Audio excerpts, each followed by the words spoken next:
எல்லோருக்கும் வணக்கம். என் லைஃப்பில் இந்த மாதிரி ஒரு பெயின்ஃபுல்லான ஒரு சுச்சுவேஷனை நான் ஃபேஸ் பண்ணதே கிடையாது. மனசு முழுக்க வலி வலி மட்டும்தான்.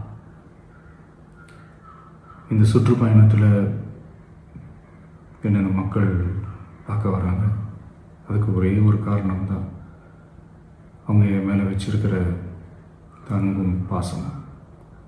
அந்த அன்புக்கும் பாசத்துக்கும் நான் எப்பவும் கடமைப்பட்டிருக்கிறேன். அதனால தான் இந்த சுற்றுப்பயணத்தில் மற்ற எல்லா விஷயங்களையும் தாண்டி மக்களுடைய சேஃப்டி, அதில் எந்த காம்ப்ரமைஸும் பண்ணிடக்கூடாதுன்றதுக்காக தான் அது என் மனசில் ரொம்ப ஆழமாக இருக்கும் அந்த எண்ணம். அதனால தான் இந்த அரசியல் காரணங்கள் எல்லாத்தையும் தவிர்த்துட்டு ஒதுக்கி வச்சுட்டு மக்களுடைய சேஃப்டி மட்டும் மைண்டில் வச்சுக்கிட்டு அதுக்கான இடங்களை சூஸ் பண்ணுறது, அதுக்கான இடங்களை பார்த்து பெர்மிஷன் கேட்குறது, போலீஸ் டிபார்ட்மெண்ட்டில் அதை ரிக்வெஸ்ட் பண்ணி கேட்போம். ஆனால் நடக்கக்கூடாதது நடந்துருச்சு. ஆனால் மனுஷன் தானே, அந்த நேரத்தில் அத்தனை பேர் பாதிக்கப்பட்டு இருக்கும்போது எப்படி அந்த ஊரை விட்டுட்டு என்னால் கிளம்பி வர முடியும்? நான் திரும்ப அங்கே போகணும்னு இருந்துச்சுன்னா அதை ஒரு காரணம் காட்டி அங்கே வேறு சில பதட்டமான சுச்சுவேஷன்ஸ், வேறு சில அசம்பாவிதங்கள் அந்த மாதிரி எதுவும் நடந்துடக்கூடாதுன்றதுக்காக தான் நாங்கள் அவாய்ட் பண்ணோம். இந்த நேரத்தில் சொந்தங்களை இழந்து தவிக்கிற அத்தனை குடும்பங்களுக்கும் என்னுடைய ஆழ்ந்த இரங்கலை தெரிவிச்சுக்கிறேன். எனக்கு தெரியும், என்ன சொன்னாலும் இது ஈடேயாகாதுன்னு எனக்கு தெரியும்.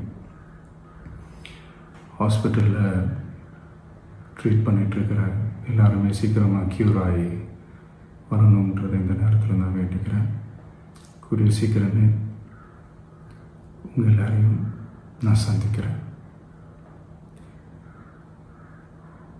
இந்த நேரத்தில் எங்களுடைய வலிகளை, எங்களுடைய நிலைமையை புரிஞ்சுக்கிட்டு எங்களுக்காக பேசின அரசியல் கட்சிகளை சார்ந்த நண்பர்கள், தலைவர்கள் அனைவருக்கும் என்னுடைய நன்றியை தெரிவிச்சுக்கிறேன். கிட்டத்தட்ட ஒரு 5 மாவட்டத்துக்கு பிரச்சாரத்துக்கு போனோம். இந்த மாதிரி எதுவுமே நடக்கல. ஆனால் கரூரில் மட்டும் ஏன் எப்படி நடக்குது, எப்படி நடக்குது? மக்களுக்கு எல்லா உண்மையும் தெரியும். மக்கள் எல்லாத்தையும் பார்த்துக்கிட்டு இருக்கிறாங்க. கரூரை சேர்ந்த அந்த மக்கள் அந்த உண்மையெல்லாம் வெளியில் சொல்லும்போது எனக்கு கடவுளே நேரில் வந்து இறங்கி அந்த உண்மைகள்லாம் சொல்கிற மாதிரி எனக்கு தோணுச்சு. சீக்கிரமே எல்லா உண்மைகளும் வெளியில் வரும்.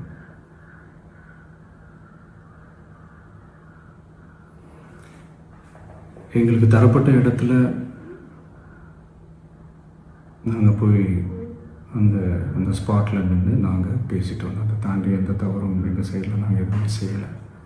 பட் இருந்தாலும் எங்கள் கட்சியை சேர்ந்த நிர்வாகிகள், தோழர்கள் மேலே எஃப்ஐஆர், அது மட்டும் இல்லை சோஷியல் மீடியாவை சேர்ந்த நண்பர்கள், தோழர்கள் அவங்க மேலே எஃப்ஐஆர்லாம் போட்டு இப்போ பிடிச்சிக்கிட்டு இருக்கிறாங்க.